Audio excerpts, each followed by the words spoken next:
Mm. All right. Hey guys, I am with my incredibly good friend, Christy Rodriguez. She is number one, probably the most gifted human being that I've met in a long time. And she is a podcast host of The Brave Place. And she's also someone who tends to connect people. Like she has this heart. She starts putting people together in a really beautiful way. And so I thought she was perfect today to talk about this joy stealer. And my new book, The Joy Keeper, 6 Truths That Change Everything You Thought You Knew About Joy, has just come out. And in this book, we go through and we confront joy stealer after joy stealer after joy stealer, these 6 foundational scriptural truths. And one of those, Christy, by the way, thank you for joining me. I'm so excited. Anytime I get to hang out with you, Susie, it's a bonus for my day. I love it. Thank you for having me. I love hanging out with you too. And I thought this was perfect because number one, you're also you're very honest, and I love that about you. Like you don't hold back. If we're in a coffee shop and we're talking, and you get excited about Jesus, there's no holding you back. Like you just go there, and I love that so much. But one of the joy stealers that I talk about in chapter 6, which is called "Taking Your Seat," is that when I look at the body of Christ, especially in Revelations, where it talks about us all being together worshiping the Lord. It's all tongues, all tribes, all nations, people from all backgrounds with all experiences, all ages that have come to this beautiful place. What I think would be really sad, Christy, is that that's the first time we experience that.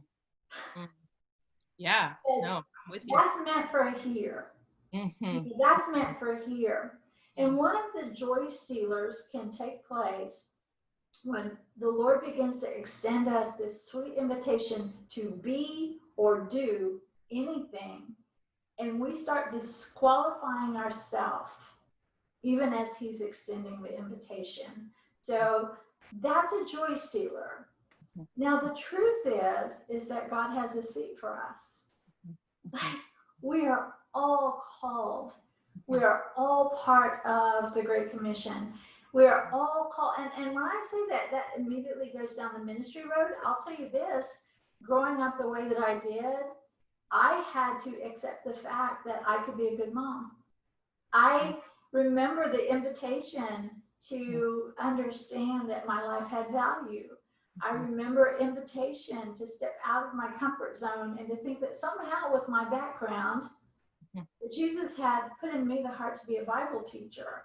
And so when you think about that joy stealer, and yet also the truth, how does that help you? Maybe you've never encountered this joy stealer, but maybe it was 5 minutes ago. How do you deal with this, and how do you step from what you feel to what you know? Well, that's such a great question. And have I ever experienced not feeling like I had a seat somewhere because of inferiority or fear of failure? Just absolutely. I mean, I would say I could never even count the amount of times that I have felt that. And I think every woman can relate to that 100%. And I think really what it boils down to, honestly, is your intimacy with God. I really measure my ability to step out and do things that I feel that maybe I'm not quite equipped to do. It really is a correlation to my intimacy with God. And that, I'm not saying I'm this holy, I'm so intimate with God, so I'm just going to step out and do everything. It's not like that. But I think that is a very powerful factor because my intimacy with God determines how secure I am in who I am. If I know who I am, then there's this freedom and confidence and courage to go out and do things that I probably left to my own devices and to my own way of thinking. I would probably say, you know what, I'm out. Because usually that means ego is involved to a certain extent. And I heard someone say one time, ego means edging God out. Okay. And I can, yeah. And usually whenever there's fear involved, inferiority, I consider that a part of my ego. But if I'm coming with a humble heart, and the only way I can do that is if I am hanging out with God. I know what I'm capable of when I'm not with God, and the ego is like bigger than Alaska, you know. And so it's so important to me to pursue that relationship. And I've just seen the fruit of it so much that there's no other way I want to live. And it's given me the confidence to do things that I think that the old Christy before Jesus just wouldn't have had the guts to do because of those comparison issues and things we face. Well, it's interesting because when you think of ego, we Mm-hmm. normally tend to think of that as arrogance or like. Mm, What I hear you saying is that it's your sense of self gets in the way. that's You know, right. it's whether that is fear, whether that is insecurity. So, Mm-hmm. what would you say to that woman just right on the edge of the Lord's trying to take her into deeper waters to discover who she is, to discover what she can do, discover what he can do through her. And she's looking at you and saying, I can't be Christy Rodriguez. So I can't be as bold as her. I can't be as cool as her. I don't have a podcast. What would you say to her? Um, I would say your first steps are to pursue the Lord and ask Him what He's trying to show you about yourself and who you are and who He created you to be. His word is full of His truths about who we are. You know, we're one of a kind. We are created specifically. Each of us is a unique masterpiece. You know, created in advance for works that He prepared way in advance for us to do. You know, before we even showed up here. So there is no doubt that we are each individually, uniquely made, and He definitely has something for you. And I don't mean just one thing. He's got a lot of things. We have a lot of time. Really not a lot of time on this earth, but the time that we do have here, all of it is purposeful. If you're breathing, you have purpose. So I think the first thing to do is to pursue God and start that intimate relationship with Him and start examining, you know, what He's created you for, your giftings. Every person has a gift. Most people have more than one.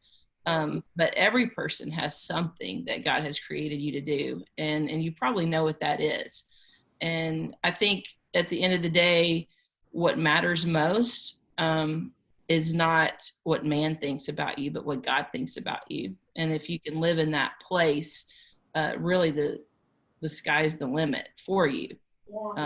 I think fear of man is what blocks pretty much anyone, and I'm guilty of that. So, and that is a battle that I think we all have to do every day. I'm never going to say I'm free from that. You know, I had an experience today where I was like, oh my gosh, these people are going to think I'm like cray cray or something, you know. And then I thought, no, you know what, I was asked to come over here and do this. I'm going to do the best I can, and whatever they think about me is what they think. I know I'm doing what God calls me to do right now. And so, you know, I don't know if that answers your question, but it does, because this is the deal. For years, I thought that calling was like this specific 5-year, 10-year plan, you know, that somehow was laid out. And I finally redefined my calling, listening to the voice of God daily and saying yes over and over again.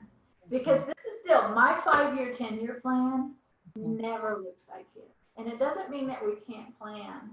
But what it does mean is that we're open to the possibilities of what He sees that we do not. And so that's every day when I wake up, I think to myself, Lord, today I'm going to step into my calling, which is to hear your voice above every other and to say yes over and over again. And where you lead me, I will follow. You know, so that's the calling. So I love your answer. And I would also say to that woman who's listening, I too want to be like Christy, but since I'm Susie and God has called me to specifically be Susie and do the things He's called me to do, what I want to do instead is I want to stand shoulder to shoulder with Christy and with you and with you. And here on earth, I want us all to hear His voice and to all step into those giftings and take that seat. And this is the thing, is if there's a seat next to you, pull it out and invite somebody to sit next to you who maybe is not as confident yet to sit in that seat, but pull it out for her, draw her in. And this is world-changing faith. It really, really is. So, Chrissy, how can they find out more about your podcast? You can go to klrc.com and you can find it on their podcast network page. The same place you can find Susie's podcast, More Than Small Talk. Yeah. And you can go to thebraveplace.org, thebraveplace.org, or bravegirlcommunity.com. They take you to the same place. And if somebody wants to email me, if they have a really cool brave story they want to share with me, I'll interview you over it. You can email me at Christy, CHRISTY, at thebraveplace.org. And so it sounds great. And listen, if you want to find out more about Joykeeper, just go to joykeeper.me.